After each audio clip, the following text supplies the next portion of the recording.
this is Tio with the Arcane Bear. Today we're going to be taking a look at Bitcoin Gold.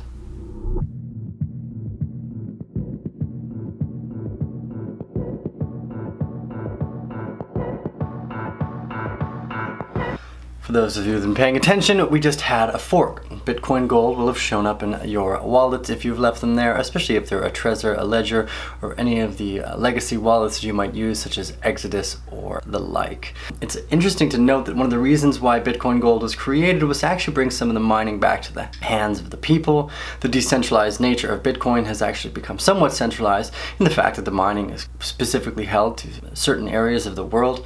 This makes it, in one way or another, less centralized, and it's interesting to note that one of the people that did that was a big mining group. They pre-mined over 100,000 Bitcoin Gold, which could be accumulated to what I think the $65 million mark. It did go live today, so it officially separated from Bitcoin's blockchain this morning, and the project's website has actually been under a denial of service attack since then. For those of you that don't know that term, it's a DDoS attack. It's when they hit the website with multiple requests, actually in the tens of millions, often over and over and over again, until the server can no longer respond. They were aiming to be more of an egalitarian derivative of this popular cryptocurrency we call Bitcoin, and one aimed and mined with less specialized hardware. The first step on the Bitcoin Gold roadmap was to take the snapshot of the blockchain and a means of creating with replicas with new rules. Basically, BTG is planning to distribute this digital asset in such a way that it's available to anyone holding Bitcoin at the time of the fork. And now that this massive DDoS is taking attack on their cloud site, they're working to provide updates and ban all those IPs, and they will be back soon. Hours later, though, it seems like the website is still being bombarded, and preventing those who wish to keep track of the digital asset's progress is becoming more complicating. Matters, however, that the new blockchain is not yet public and blocks explorers from the common tracking tools that have yet to be released. Again, remembering that these don't actually have replay protection built in, so be careful when sending your Bitcoin Gold or trying to send it to sell it, potentially, if that's what you wish to do, or to move it somewhere else, that you may accidentally send your Bitcoin itself and lose that in the transaction. Remembering again that the addresses will change due to this nature and you could lose your Bitcoin. Be careful not to do that. Nobody wants to lose Bitcoin. At the risk of sending your Bitcoin Gold, I am choosing not to send it anywhere, shape, or form. I'm just going to let it sit.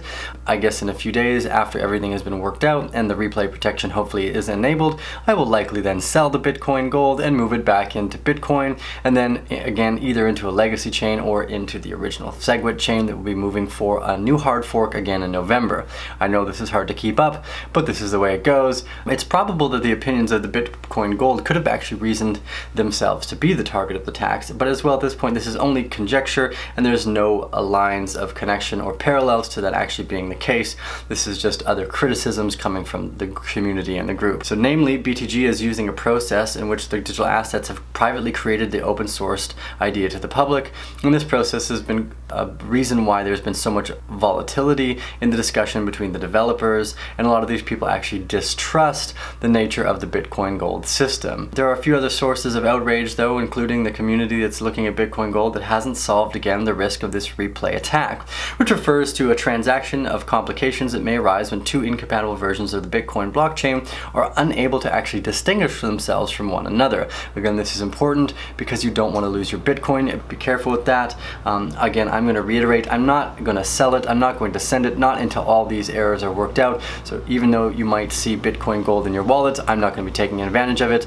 These replay attacks can be very dangerous for you. Keep your eyes on that. Remember to give us those thumbs up, guys. It helps other people later on down the stream find the information they're looking for. You can find us on Twitter, Facebook, Instagram, Steemit, anywhere else on the media channels you might like. Remember to subscribe, hit that little bell, that way every time we go live, you'll be notified. This is T with the Arcane Bear. Stay tuned.